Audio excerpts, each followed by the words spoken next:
Éclairez nos vies. Je m'abandonne à Éclairez toi, notre Père. vie. Je Éclairez nos vies. renverse, Seigneur, Éclairez les nos auteurs, les raisonnements Éclairez nos vies. et les forteresses qui Éclairez s'élèvent nos contre la connaissance de Éclairez Dieu. nos vies. Et j'amène toute Éclaire pensée nos captive à l'obéissance de Éclaire Christ. nos vies. Merci, Éclaire nos Jésus. Merci, Seigneur. Éclaire nos vies. Au nom de Jésus. Amen. Amen. Acclamons encore le Seigneur Jésus. Voilà, gloire à Dieu. Nous pouvons nous asseoir. Notre Dieu est vivant, notre Dieu est puissant, notre Dieu est là. Vous savez, la semaine prochaine, nous allons célébrer la Pâque. Aujourd'hui, Dieu m'a mis à cœur de parler de la croix. Le message d'aujourd'hui, moi je l'ai intitulé « Lève les yeux vers la croix ». Lève les yeux vers la croix. Lève les yeux vers la croix. Paul dit « Car la prédication de la croix est une folie pour ceux qui périssent. Mais pour nous qui sommes sauvés, il est une puissance de Dieu. » La prédication de la croix pour ce monde, c'est une folie. J'ai entendu une femme, écrivain, aujourd'hui on dit écrivaine, qui disait, mais c'est Jésus-là, il n'a sauvé personne, personne. Elle était en colère contre Jésus. C'est une dame qui écrit, qui a du succès dans la littérature, et qui disait ça à la radio. Il n'a sauvé personne. Oui, c'est une folie pour ceux qui périssent. Mais pour nous qui sommes sauvés, la croix, c'est une puissance de Dieu. Paul, qui était aussi un intellectuel, à notre époque, on dirait un grand universitaire, dit dans le livre de 1 Corinthiens, chapitre 1, verset 23, « Nous prêchons Christ crucifié, scandale pour les Juifs et folie pour les païens. » Scandale pour les Juifs qui étaient attachés à la croix et à leur tradition. Plutôt à la croix, parce que à la loi et à leur tradition. Ils étaient plus attachés à la tradition. Et quand ils lisaient dans les livres de l'Ancien Testament, on disait « maudit est quiconque est pendu au bois ». Ils se disaient « mais comment quelqu'un qui est pendu au bois, qui est maudit, peut-il sauver l'humanité ?» Scandale pour les Juifs. La croix, c'est un scandale pour les Juifs. Et folie pour les païens. Quand on dit les païens, on voit beaucoup plus les Grecs qui étaient des grands philosophes, des grands savants, remplis de connaissances.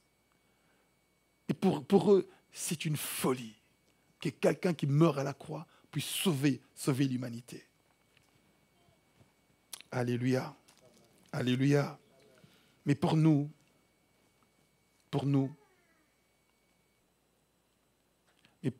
puissance de Dieu et sagesse de Dieu pour ceux qui sont appelés, tant juifs que grecs. Pour les juifs qui sont appelés, qui croient en Jésus-Christ, c'est une puissance de Dieu.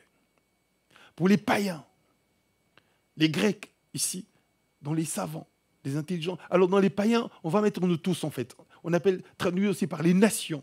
Nous qui ne sommes pas issus de la racine juive, qui ne sommes pas juifs, eh bien, pour nous, tant pour les Juifs que pour nous, qui croyons en Christ, eh bien, la croix, c'est la puissance de Dieu. Alléluia. Dommage que dans les églises aujourd'hui, on ne prêche plus vraiment la croix.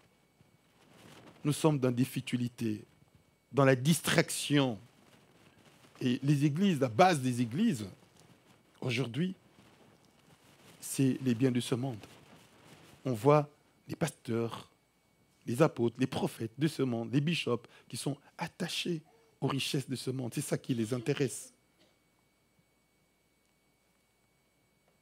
Lève les yeux vers la croix, c'est le thème d'aujourd'hui. Amen. Hein?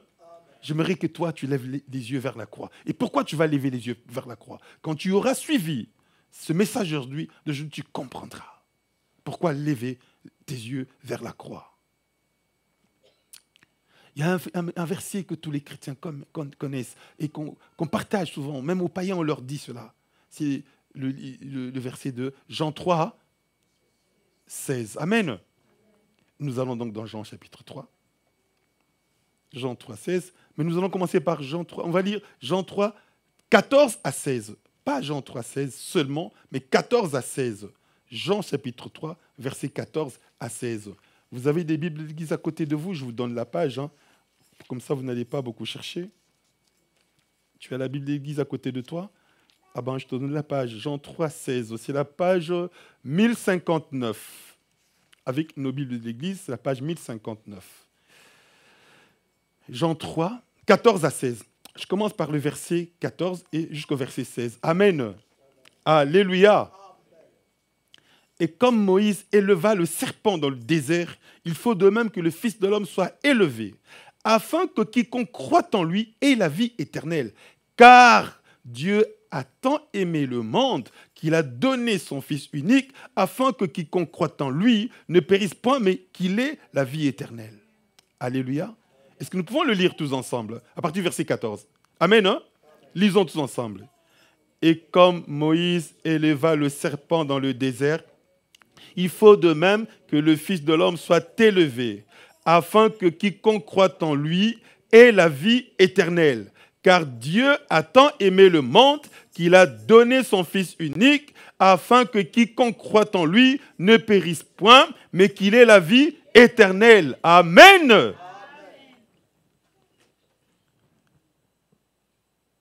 On commence ici. Parfois, nous limitons à « car Dieu a tant aimé le monde ». Quand on introduit une phrase par « car », ça veut dire qu'il y a quelque chose qui précède. « Car », ça veut dire que c'est la conclusion. Et là, nous oublions la partie qui précède. Le verset 14. Moïse a élevé le serpent dans le désert. Qu'est-ce qu'il s'est passé?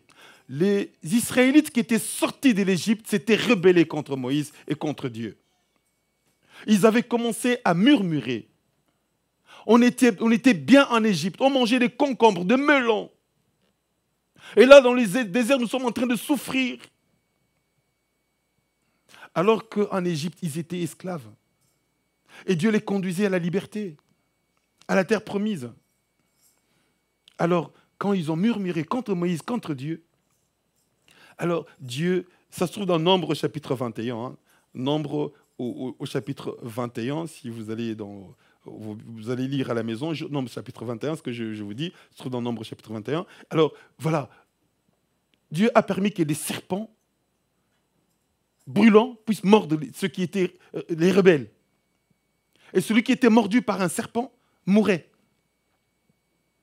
Alors, ils sont revenus vers Moïse, vers Dieu pour dire, ils ne pouvaient pas parler à Dieu directement. Donc, c'est leur façon à eux, ils devaient passer par Moïse. Ils ont dit à Moïse, implore la grâce de Dieu pour que nous ne périssions pas tous. Pour que nous ne mourions pas tous. Alors Moïse a intercédé auprès de Dieu.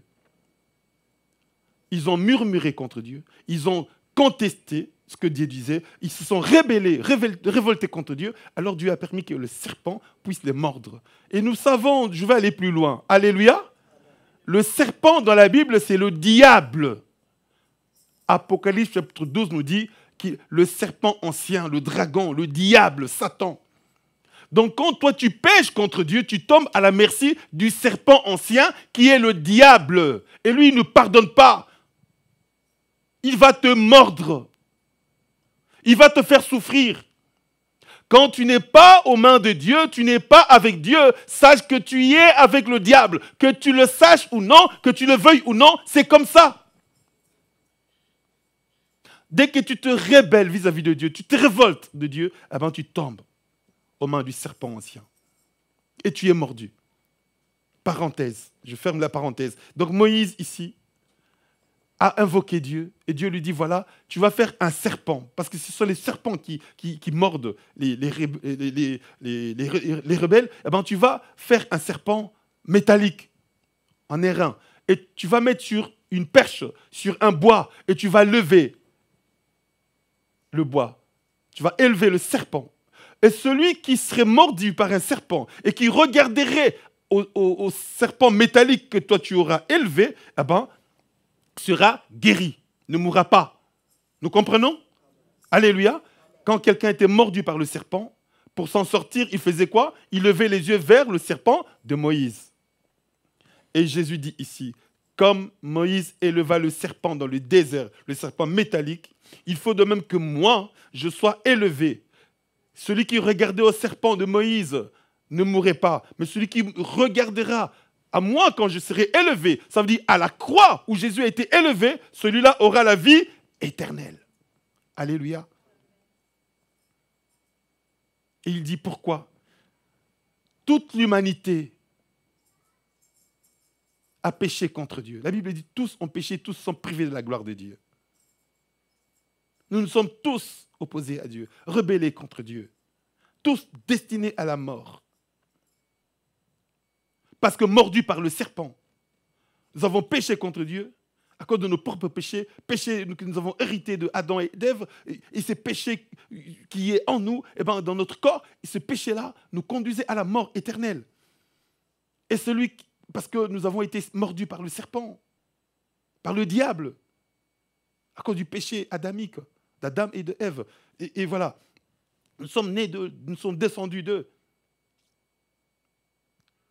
Parfois on dit, mais comment ça? Je vais quand même, j'ai prévu pas ça, je n'ai pas prévu, mais je vais l'introduire quand même. Dans Hébreux au chapitre 7, alléluia, vous pouvez lire à la maison. Dans Hébreux au chapitre 7, on nous parle de Melchisédek, qui était sacrificateur et roi en même temps. Roi de Salem, roi de Jérusalem à l'époque. Voilà. Quand Abraham a été libéré, Lot, écoutez, j'exprime un peu, pour ceux qui ne connaissent pas cette histoire. Abraham est sorti de son pays. Dieu lui dit, sors de ta nation, de ton pays, va là où moi je t'indiquerai. Pendant qu'il était en chemin, il est sorti, non pas seul, mais avec sa femme et son neveu, Lot, qui était orphelin. Et ils sont sortis, ils avaient tous deux du bétail. Et des serviteurs, des ouvriers.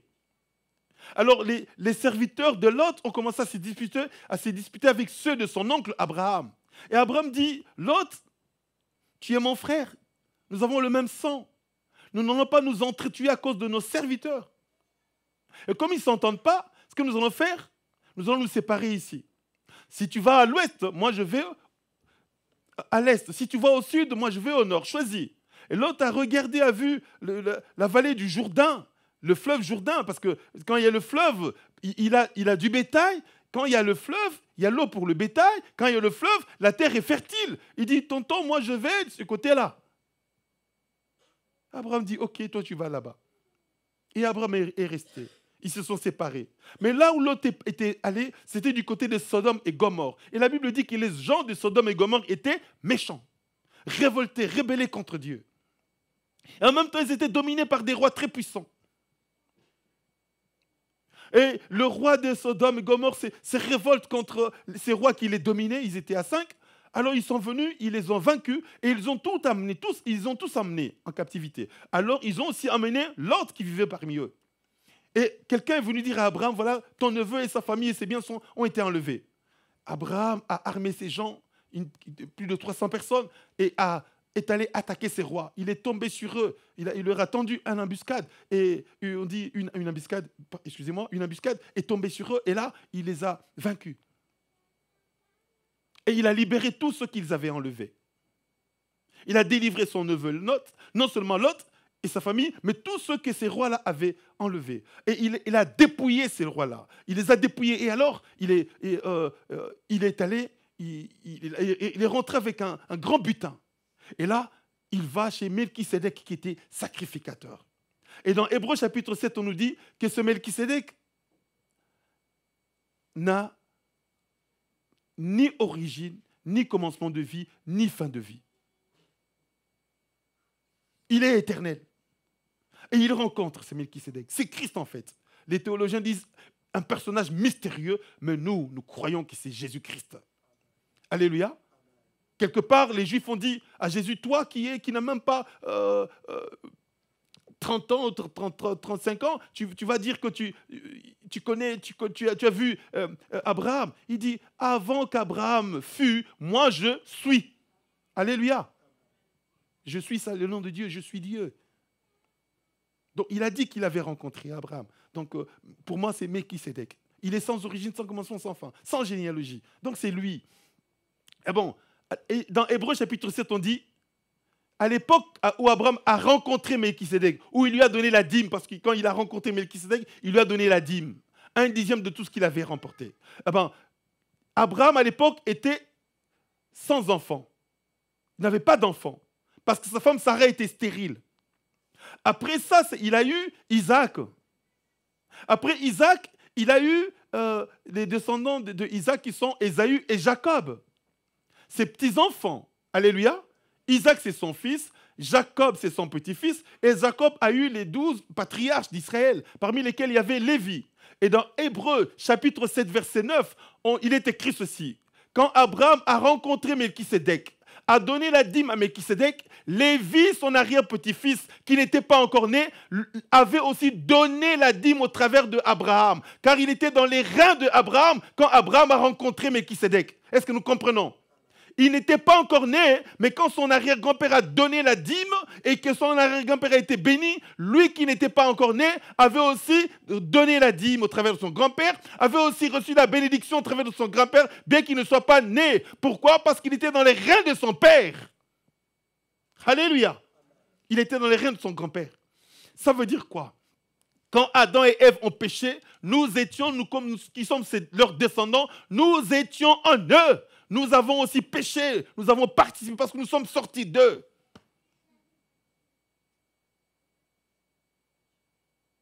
C'est pourquoi David dit, j'ai été conçu dans le péché, je suis né dans le péché. C'est pourquoi la Bible dit, tous ont péché, sont privés de la gloire de Dieu. Le péché adamique nous concerne tous. Quand je dis péché adamique d'Adam et de Ève, nous concerne tous. Les conséquences sont sur nous. S'il n'avait pas péché, il n'y aurait pas de mort, il n'y aurait pas de maladie. S'il y a des maladies, il y a la mort, c'est parce que ça veut dire que nous étions en eux. Nous avons hérité de cette malédiction, de cette punition. Je ne sais pas si nous comprenons.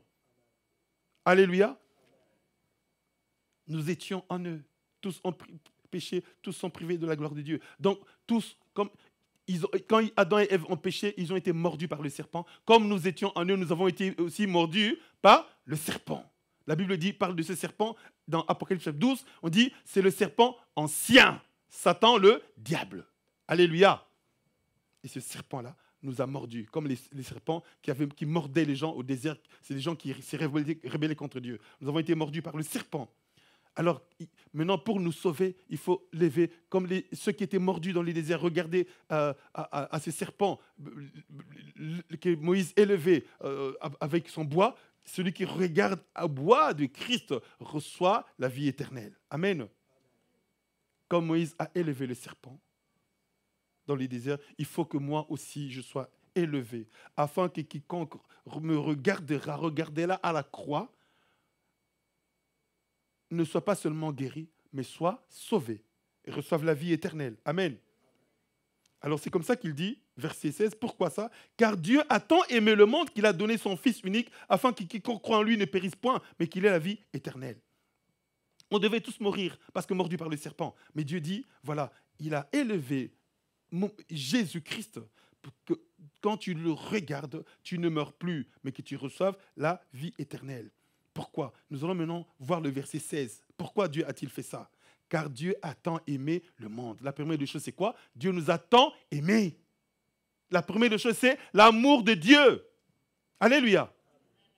Dans Jean 3,16, la première des choses qu'on remarque, c'est l'amour de Dieu. Dieu a tant aimé Roberto qu'il a donné son fils unique. Dieu a tant aimé Freddy qu'il a donné son fils unique. Alléluia. Dieu a tant aimé Dorline qu'il a donné son fils unique. C'est ça, en fait. Dieu nous a tant aimés qu'il a donné. La première des choses, c'est aimer. La deuxième des choses, c'est quoi? Donner. Jésus est un don. On n'achète pas, il donne. A donné. Il a donné ce qu'il avait de précieux. Son unique fils. Il a donné. Alléluia. Donc, amour, don. Il donne pas de n'importe quoi, mais du fils unique. Alléluia. Et ce qui est grand dans ce don de Jésus-Christ, c'est qu'on va voir dans Romains chapitre 5, versets 6 à 8. Romains chapitre 5, versets 6 à 8. Alléluia. Romains 5, versets 6 à 8.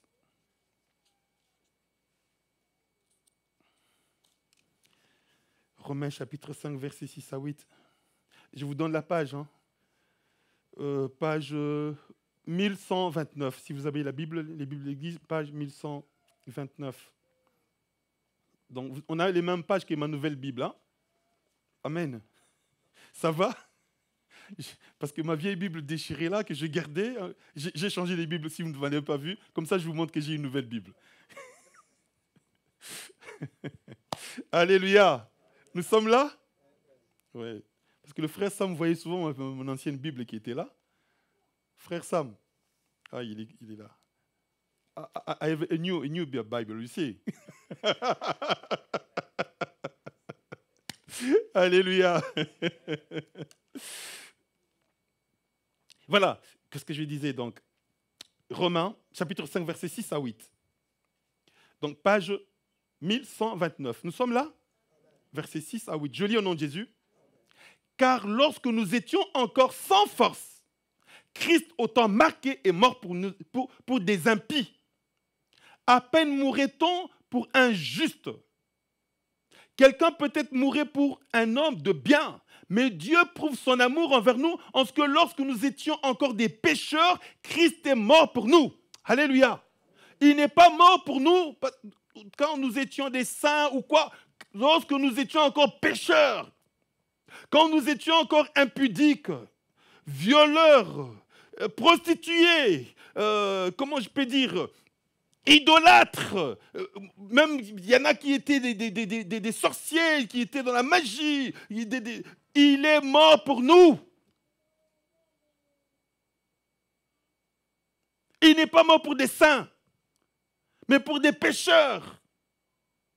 Quand nous étions encore des bagarreurs. Quand je dis nous, je suis dans le contexte général. Nous comprenons? Donc, quand je dis violeurs, parce qu'il y a des violeurs, des gens qui étaient des violeurs qui ont accepté Jésus, qui sont aujourd'hui des enfants de Dieu. Il y a des assassins. On voit des témoignages à la télévision. Moi, j'ai vu quelqu'un tatoué partout, qui pleurait, qui a dit « je donnais ma vie à Jésus », qui faisait partie d'un gang en Amérique latine. Quand nous étions encore pécheurs, voleurs, violeurs, impudiques, adultères, assassins, je ne sais quoi. Diambeurs. Alléluia. C'est un mot nouveau. Hein? Diambeur, ça veut dire drogué. Quand on prenait encore de la drogue et tout ça, eh bien, Christ est mort pour nous. Tu ne peux pas dire que moi j'étais saint, il n'y en a pas. Tous, sans exception. Nous sommes des pécheurs rachetés par Jésus-Christ. Que ce soit les apôtres, les bishops, les évangélistes, les archibishops, comme on dit aujourd'hui, les prophètes, tous sans exception rachetés par Jésus. Même quand vous voyez quelqu'un en train de prier pour des masses, des handicapés qui sont sauvés, des aveugles qui voient, eh ben, cette personne aussi a été sauvée par Jésus-Christ. Il était pécheur lorsque nous étions encore pécheurs. Il dit, on pouvait mourir pour quelqu'un de bien, mais lui n'est pas mort pour des gens bien, pour des rebelles. Alléluia. Des gens souillés, impurs. Il est mort pour nous. Alors que j'étais encore pécheur, Christ est mort pour moi. Et parfois, on se dit, on a péché, mais on voit que Dieu agit. Tu dis, mais Seigneur, malgré que ça, mais tu m'as protégé. Ça arrive à tous les chrétiens. Tu as quelque chose, tu dis, mais tu vois que le Seigneur intervient, te protège. Et là, tu te rends compte que mon Dieu est bon. Et parfois, on se dit, mais pourquoi cet homme-là, il est méchant, mais Dieu le laisse en vie? Parce que Dieu aime cet homme-là. Dieu veut que cet homme soit sauvé. Dieu ne veut pas que cet homme aille en enfer. Christ est mort pour cet homme-là. Comme toi-même tu as été sauvé, il te sauvera aussi. Dieu le sauvera aussi. Il peut le sauver aussi, s'il accepte le message de la croix. Alléluia. Jésus dit quelque part, les premiers seront les derniers. Il y a des prostituées qui sont aujourd'hui sauvées. Nous avons un exemple dans la Bible, on nous parle de Rahab, la prostituée qui était dans Jéricho, quand Moïse a envoyé, quand Josué plutôt a envoyé des espions à Jéricho pour voir la ville, pour pouvoir savoir, pour pouvoir dire par où ils peuvent rentrer, ce qu'il y a comme atmosphère, eh ben, cette femme prostituée, Rahab, a caché les envoyés de Moïse, plutôt de Josué. Pourquoi? Parce qu'elle savait que c'était des gens du peuple de Dieu, que leur Dieu était le vrai Dieu. Et elle leur a dit. Et Rahab, la prostituée, a été sauvée. On a tué tout Jéricho, tout le peuple de Jéricho est mort. Ils ont pillé Jéricho. Ils ont épargné Rahab et sa famille. La prostituée a été épargnée. Et cette prostituée fait partie de la généalogie de Jésus.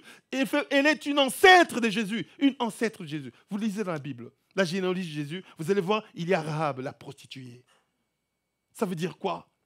Ça veut dire que Dieu peut sauver toutes les prostituées qui viennent à lui, tous les drogués qui viennent à lui. Alléluia. Même les violeurs. Si la loi de ce monde, ici, on voit dans des pays où on dit qu'il n'y a pas de peine de mort, on s'élève contre ça. Même les violeurs, ils restent en prison en vie, par exemple, tout à vie. Mais si les hommes peuvent les épargner, à combien plus forte raison, Dieu qui a créé les hommes. Alléluia.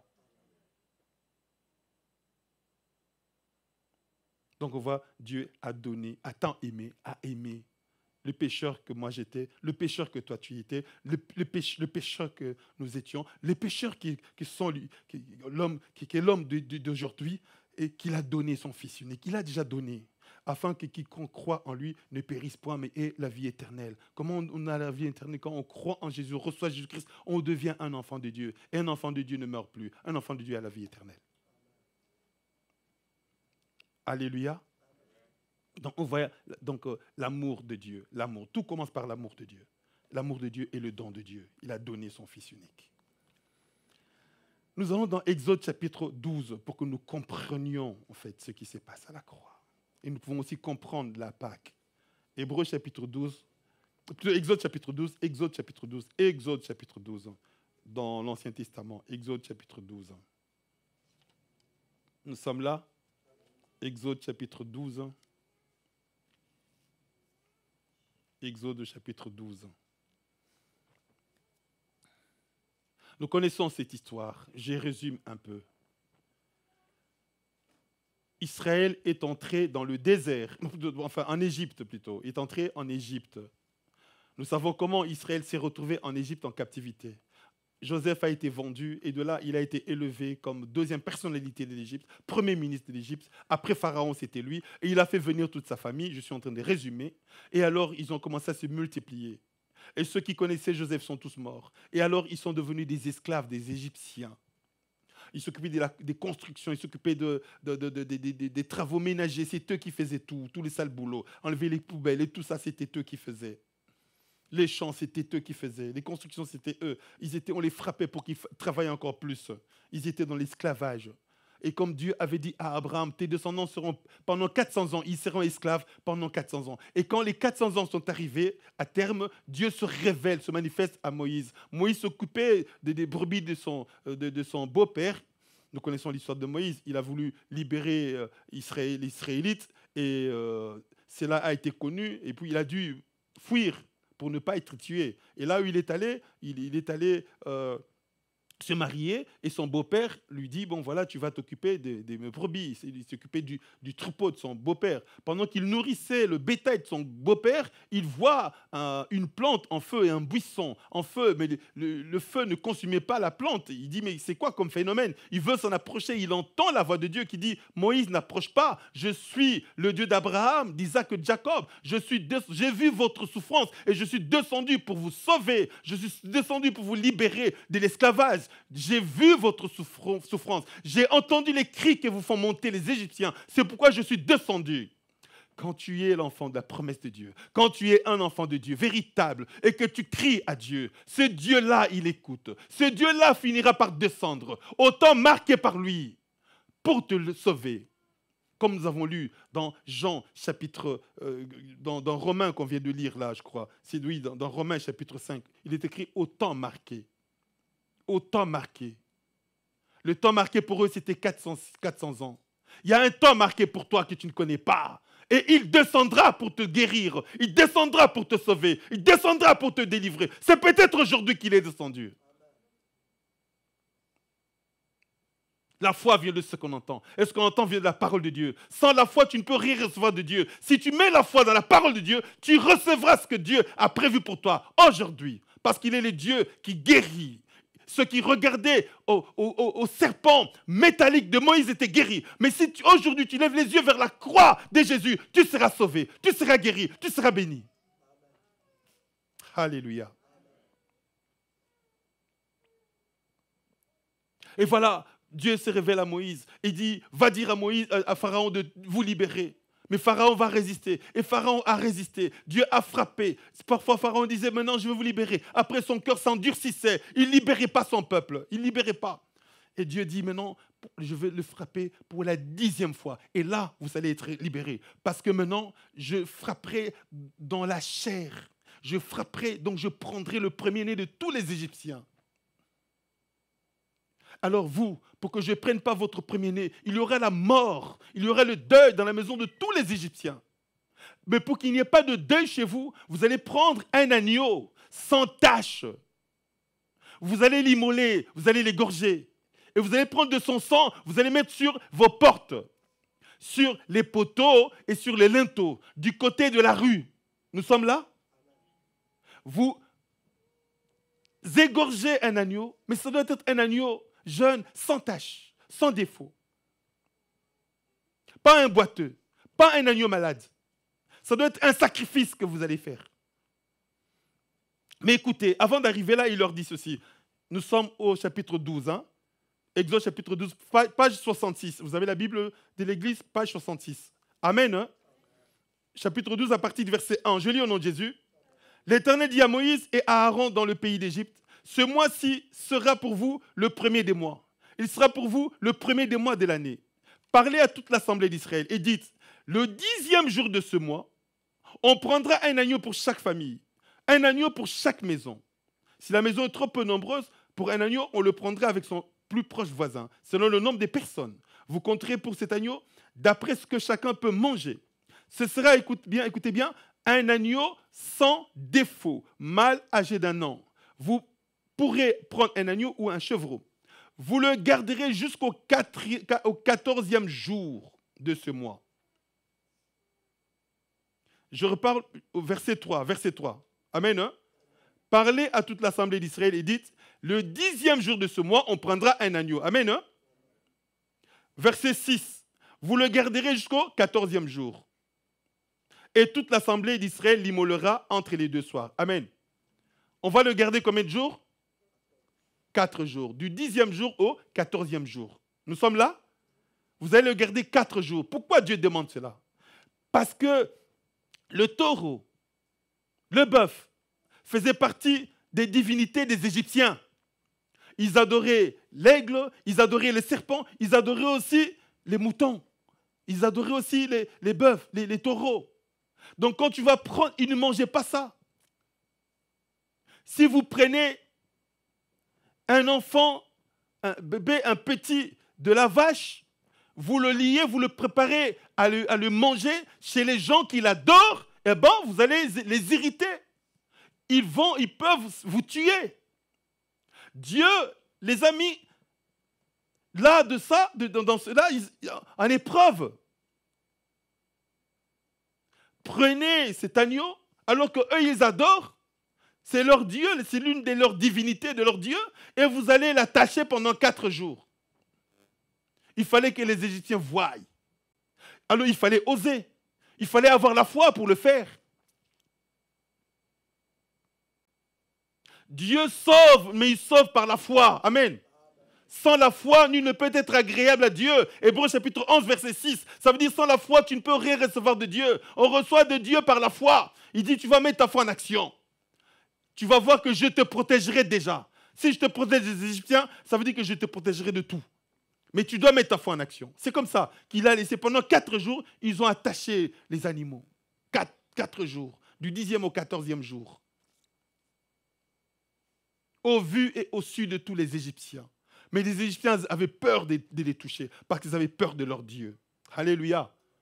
Et les Israélites qui n'avaient pas fait ça étaient livrés à la mort parce qu'il fallait garder ces jours-là, ces 4 jours. C'est comme ça quand Dieu te dit tu vas jeûner 3 jours, jeûne 3 jours. Si tu fais 2 jours, eh ben, tu ne vas pas recevoir ce que Dieu veut parce que tu désobéis à Dieu. Il leur a dit 4 jours. Celui qui faisait 3 jours, eh ben, il n'était pas protégé. Il fallait faire 4 jours. Amen. Hein? Et le 14e jour, voilà, vous allez prendre cet agneau, vous allez l'égorger, vous allez mettre le sang sur vos portes, vous allez manger la chair. Agneau sans défaut, sans tache. Cet agneau-là représentait Jésus-Christ. Alléluia. Dans Jean chapitre 1, nous voyons Jean-Baptiste qui présente Jésus à ses disciples.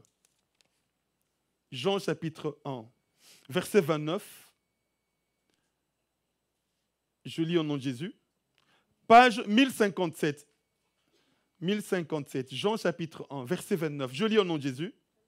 Le lendemain, il vit Jésus venant à lui et il dit, c'est Jean-Baptiste qui parle, « Voici l'agneau de Dieu qui ôte le péché du monde. » Alléluia. Je vais commencer par le verset 28 pour que vous compreniez. Ces choses se passèrent à Béthanie, au-delà du Jourdain où Jean baptisait. Le lendemain, donc il s'agit de Jean-Baptiste. Jean-Baptiste voit Jésus qui passe, il lui dit quoi? « Voici l'agneau de Dieu qui ôte les péchés du monde. » Et il le répète du verset 35 à 37, même page. Le lendemain, Jean était encore là avec 2 de ses disciples. Et ayant regardé Jésus qui passait, il dit, « Voilà l'agneau de Dieu. » Et les 2 disciples l'entendirent prononcer ces paroles et ils suivirent Jésus. Alléluia. Alléluia. C'est Jésus l'agneau de Dieu. Jésus-Christ est l'agneau de Dieu qui ôte les péchés du monde. Et voilà, donc, excusez-moi, nous voyons ici que ils ont mis du sang sur les portes. Et la nuit, quand Dieu a envoyé son ange pour punir les Égyptiens, là où il y avait le sang, il sautait la maison, qui veut dire Pâques. Pâques. C'est passé outre, ça veut dire sauter, il sautait la maison. Et là où il n'y avait pas de sang, il entrait et il frappait le premier-né. Depuis le premier-né des hommes jusqu'au premier-né des animaux. Alléluia. Alléluia. Et ceux qui avaient mis le sang sur leurs portes étaient protégés. On ne pouvait pas prendre leur vie. Pourquoi? Parce qu'une vie a été donnée pour eux. Est-ce que nous comprenons? Tout à l'heure, le frère Eric qui conduisait la modération a cité le passage de Lévitique chapitre 17, verset 14, qui dit que la vie de toute chair, c'est son sang qui est en elle. Le sang, c'est la vie. Et Dieu dit, mettez du sang sur vos portes. Il dit, je verrai le sang et je passerai outre. Je verrai le sang sur vos portes et je sauterai vos maisons. Quand je verrai le sang, je saurai qu'une vie a été donnée pour vous. Et ce sang-là représentait déjà le sang que Christ a versé à la croix. C'était l'image des choses à venir, l'image de la croix de Jésus-Christ. Ce sang-là. Je verrai le sang. Le sang, c'est pour Dieu. Il voit le sang, il sait qu'il y a une vie qui a été donnée. Aujourd'hui, si Dieu t'a pardonné tes péchés, parce qu'il a vu le sang qui a coulé à la croix, et c'est à cause de ça qu'il a pardonné tes péchés. Je verrai le sang et je te laisserai vivre. Alléluia. La Bible dit, le salaire du péché, c'est la mort. Et Dieu, la justice de Dieu est invariable. Il a dit que quand il dit une chose, ça doit s'accomplir. Il dit le salaire du péché, c'est la mort. Ça veut dire qu'il faut qu'il y ait une mort pour que Dieu soit satisfait. Alors la mort, dans son amour, il a pris quelqu'un d'autre pour mourir à notre place. Et quand il regarde le sang de Jésus, il dit oui, il est mort à la place du pasteur Freddy. Il est mort à la place de Blandine. Il est mort à la place de Olga. C'est comme ça. Et il nous pardonne à cause de ça. Nous sommes sauvés à cause de ça.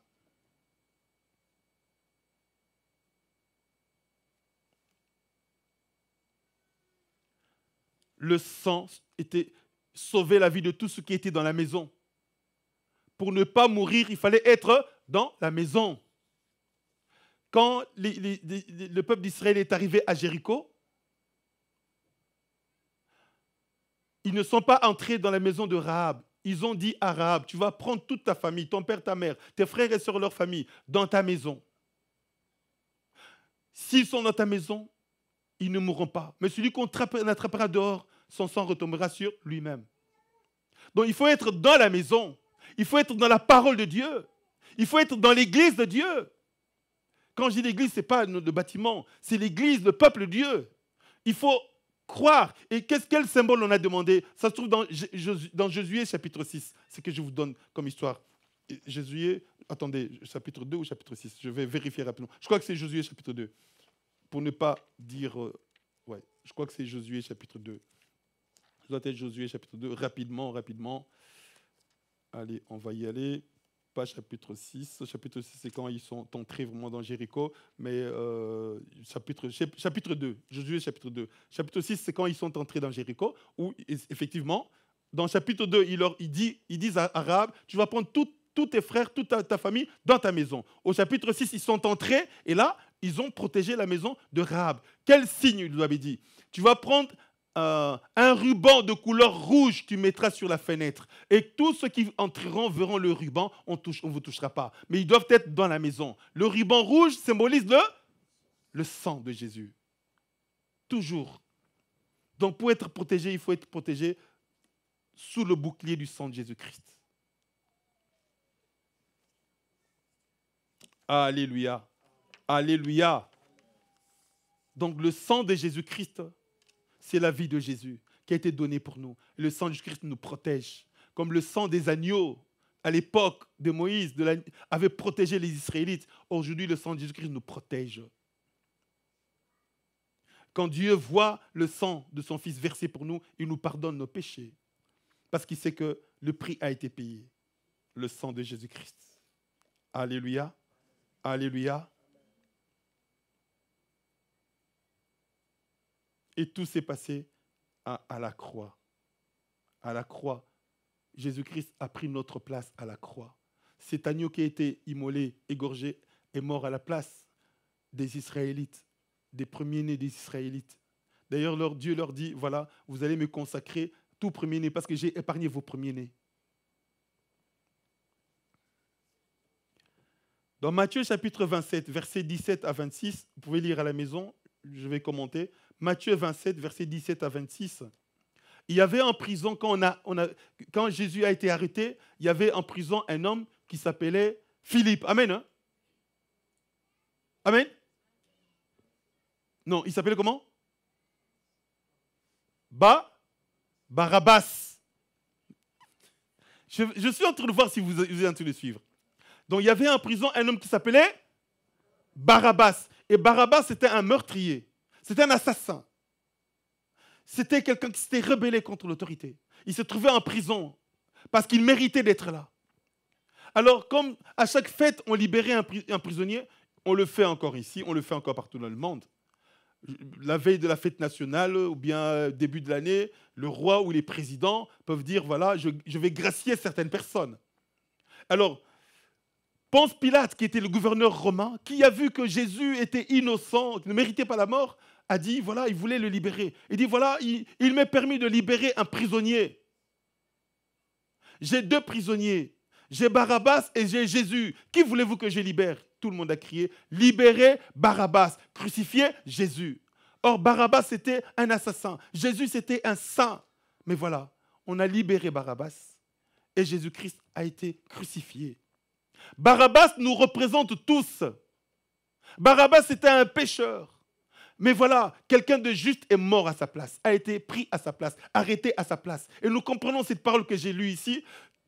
Lorsque nous étions encore pécheurs, Christ est mort pour nous. On pouvait mourir pour quelqu'un de bien. Mais lui, il n'est pas mort pour des gens de bien, pour des gens bons. Il est mort pour des pécheurs, pour des rebelles, pour des impurs. Christ est mort pour nous.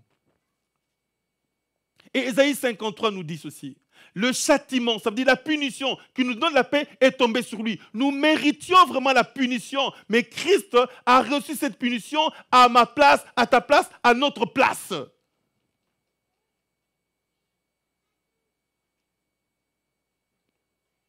ton fils doit 500 € à Mustapha. Amen. Alléluia. Ton fils doit 500 € à Mustapha. Et tu rencontres Mustapha dans la rue. Il dit, voilà, monsieur, ton fils me doit 500 €. S'il ne me donne pas, il va aller en prison. Tu prends de ta poche 500 €, tu lui donnes. Et tu en informes ton fils. Mais Mustapha n'est pas au courant que tu as informé ton fils. Il rencontre ton fils dans la rue. Il dit, tu vas me donner mes 500 €. Est-ce que ton fils va lui donner les 500 €? Il va lui donner? Il dira, mon père a déjà payé. Amen. Eh bien, c'est ce qui s'est passé. La punition que nous devions recevoir, Jésus-Christ l'a déjà reçue. Nous n'avons plus à recevoir de punition. Le prix à payer, Jésus-Christ l'a déjà payé. Nous n'avons plus rien à payer. Amen. C'est ça, la signification de la croix de Christ. Il a pris notre place à la croix. Il a versé son sang, ça veut dire qu'il a donné sa vie pour nous. Qu'est-ce qu'on dit des soldats qui meurent au front? On dit ils ont versé leur sang pour la patrie. Christ est mort, a versé son sang pour nous. Ça veut dire qu'il est mort pour nous. Les soldats qui meurent au front pour le pays, on dit ils ont versé leur sang pour le pays. Et Christ a versé son sang pour nous. Il a donné sa vie pour nous. Il est mort pour nous.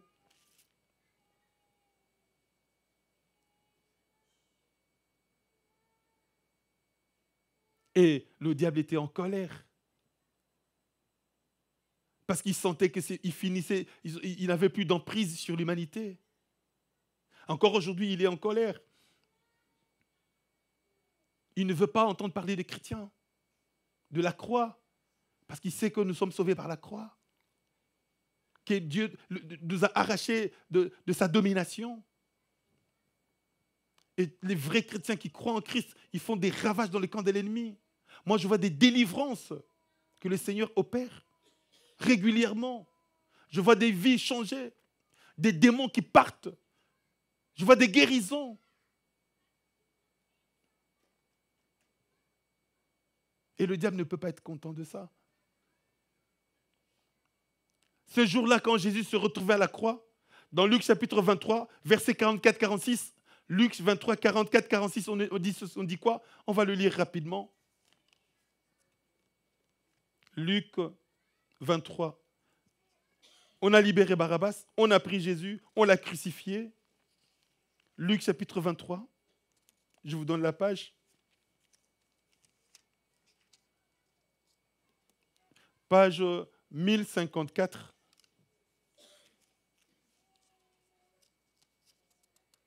« 1054.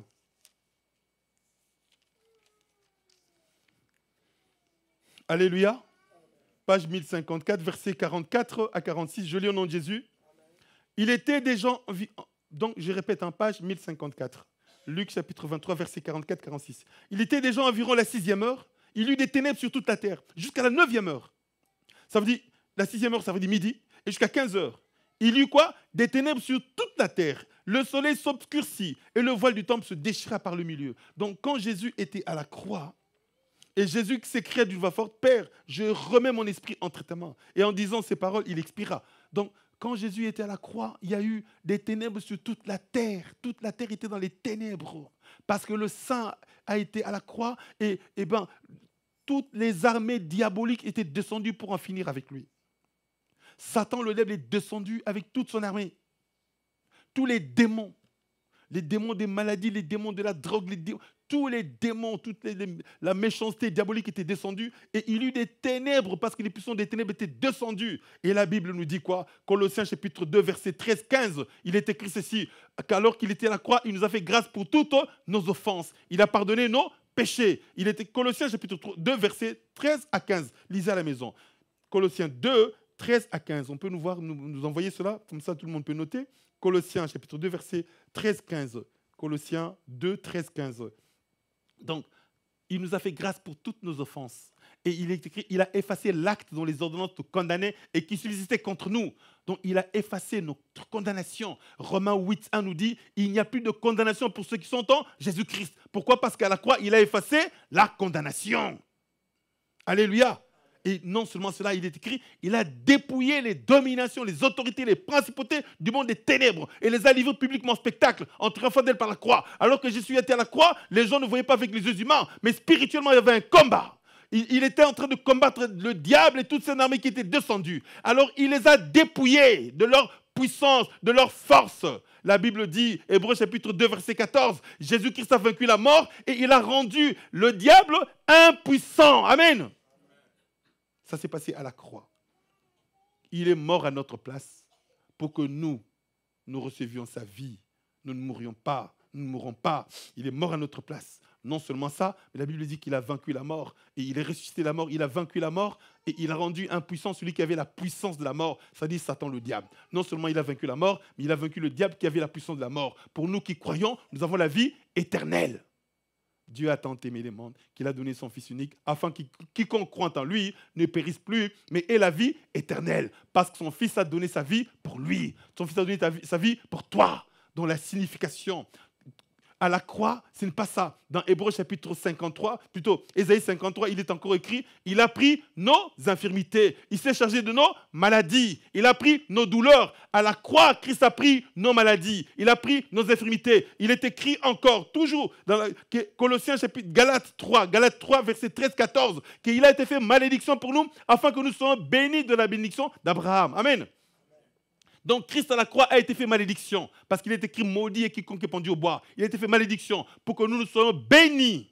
Toutes les malédictions qui pesaient sur nous ont été anéanties à la croix. La condamnation qui pesait sur nous a été anéantie à la croix. Il n'y a plus de condamnation pour nous qui sommes en Jésus-Christ. Si tu étais condamné, un marabout, un magicien, un sorcier avait lancé un mauvais sort sur toi et sur ta famille, disant que tu ne te marierais jamais, tu n'auras jamais d'enfants, tu ne travailleras jamais, tes enfants ne réussiront plus dans les études. Eh bien, il a effacé cette malédiction-là. Alléluia. Il a pris nos infirmités, il s'est chargé de nos maladies. Et par ses blessures, nous sommes guéris. Moi, j'ai vu et je continue à voir des gens qui sont guéris des maladies. J'ai vu quelqu'un qui a fait un accident de colonne vertébrale cassée. Nous avons prié pour lui. Il ne marchait pas, il était tétraplégique. Et il marche aujourd'hui. Il marche difficilement, mais il marche. J'ai vu plusieurs fois des médecins qui m'ont dit, monsieur, cette personne va mourir. Mais cette personne est revenue à la vie. Parce qu'à la croix, Jésus a pris nos maladies. Alléluia. Ce n'est pas des choses en l'air, c'est des choses vécues. Vécues. Alléluia. Il y a au milieu de nous quelqu'un qui a dit, pasteur, j'aimerais témoigner. C'est que cette femme-là, célébrité, cette star, a comme maladie. Moi, je l'ai eu, mais Dieu m'a guéri. Au milieu de nous. J'aimerais écrire à cette star qu'elle vienne à Jésus-Christ pour que Jésus la guérisse aussi.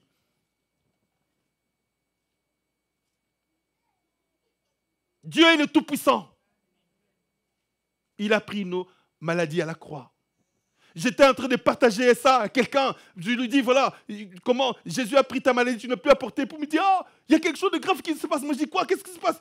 C'est quelqu'un qui se consacrait à Dieu, qui passait son temps devant, juste prière sur prière, rien du tout, prière, télévision. Il dit, voilà, il y a quelque chose. Je dis quoi? Il dit, mon oreille a été guérie. Je n'entendais pas de cette oreille, maintenant j'entends. Donc pendant qu'on parlait, il avait son téléphone sur l'oreille qu'il utilisait, qui était bon. Et l'autre, il n'entendait pas de l'autre. Sans se rendre compte, il a changé d'oreille. Et puis il dit, mais tiens, je suis en train d'entendre avec cette oreille. C'était ce passage ici, qu'il a pris une autre maladie à la croix. Alléluia. Que Dieu vous bénisse. Alors, frères et sœurs, pour conclure, lève les yeux vers la croix. Alléluia. Lève les yeux vers la croix. Tu es malade, lève les yeux vers la croix. Tu souffres du cœur, maladie cardiaque, lève les yeux vers la croix. Il a pris cette maladie à la croix. Diabète, cancer, tumeur, lève les yeux vers la croix. Alléluia. Alléluia. Hypertension, lève les yeux vers la croix. Quelle que soit l'infirmité que tu as, lève les yeux vers la croix. Tu as un problème, malédiction ou quoi, lève les yeux vers la croix. Tu as un blocage, lève les yeux vers la croix. Si ceux qui regardaient à la croix, au serpent de Moïse étaient guéris, et à plus forte raison, toi qui regardes à Christ, tu ne seras pas guéri. Eh bien, tu seras guéri, tu seras sauvé. Lève les yeux. Problème dans ton couple, lève les yeux. Problème de mariage, lève les yeux. Problèmes sociaux, lève les yeux. Financiers, lève les yeux. Moi, j'ai vu Dieu intervenir dans les finances. Je le vois encore. Il est le Tout-Puissant. Que Dieu vous bénisse son corps. Merci Jésus. Gloire à toi, Seigneur. Amen. Amen. Voilà, pour ceux qui nous suivent sur YouTube, sur Facebook, que Dieu vous bénisse richement. Rendez-vous, Dieu voulant, dimanche prochain.